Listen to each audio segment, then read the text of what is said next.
In potem je ta otrok spal samo 18 minut v kompletu naslednja 3 leta.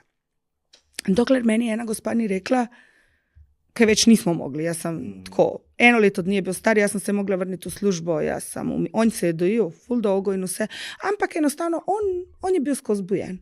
In gospa je rekla, kakšna je bila tvoja porodniška? Pa jaz malo povem. Pa ona reče, pa kakšna je tvoja zdaj? Kaj je bilo z nosečnostjo? Kaj je bilo s porodom?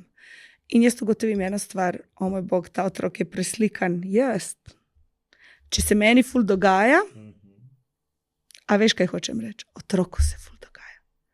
In če jaz skozi držim mobitel v roki, otroku se ful dogaja, ker on ni umirjen. Če jaz dojim otroka, pa z eno roko tipkam nekaj na mobitelu, otrok vse, kar jaz čutim. Naredila sem si takrat eno fotko, da v bistvu tak je na fotki otrok, ki se doji in na tej fotki vse tvoje misli prihajajo v njega in vse njegovo prihaja v tebe.